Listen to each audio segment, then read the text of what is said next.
नमस्कार दोस्तों, कैसे हैं।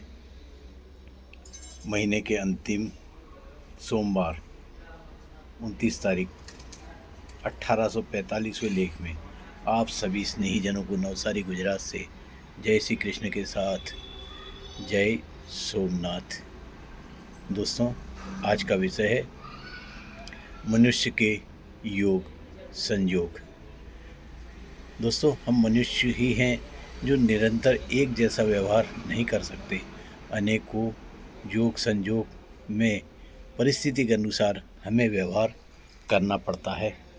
कई बार अन्य लोगों के योग संयोग के कारण भी हमें व्यवहार में बदलाव करना पड़ता है। यहाँ तक कि अपने निकटतम व्यक्ति और स्वजनों के साथ भी प्रत्येक समय एक जैसा व्यवहार की अपेक्षा हम ना ही कर सकते हैं, ना ही हम करते हैं। अगर हम एक जैसा व्यवहार की सभी लोगों से अपेक्षा करें तो निश्चित रूप से हमें निराशा ही हाथ लगेगी। क्यों? वास्तविक रूप से मनुष्य जो बोलते हैं वह करते नहीं, जो करते हैं वह कहते नहीं, और जो कहते हैं वह प्रत्येक समय सत्य हो यह भी जरूरी नहीं। सदैव जिसको हम सत्य मान बैठते हैं, अनेकों बार व्यक्ति की मन स्थिति समय आने पर हमारी मान्यता को गलत साबित कर देती है। ऐसा भी हो सकता है, ऐसा सामने वाले व्यक्ति विशेष के बारे में हम निर्णय बहुत तीव्र गति से कर लिया हो। निर्णय करते समय सामने वाले के संयोग, मानसिकता, परिस्थिति और मनस्थिति का विचार हम तनिक भी नहीं करते। अर्जुन के मृत्युवेद वेदन के समान दुनिया के प्रत्येक मनुष्य के ऊपर चक्कर लगाती मछली और नीचे जल से में दिखाई देता प्रतिबिंब रूपी लक्ष्य को साधना किसी के लिए भी सरल नहीं है। हम सभी अलग अलग लोगों के साथ अलग अलग प्रकार से व्यवहार करते हैं।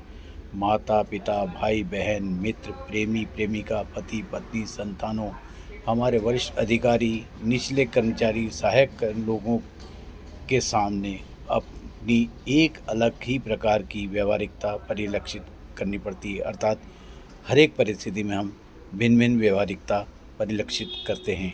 दोस्तों, हमें कुछ संयोग और योग में हमारे पास बहादुर बनने के अलावा कोई विकल्प नहीं होता। कुछ योग संयोग में कायर भी बनना पड़ता है।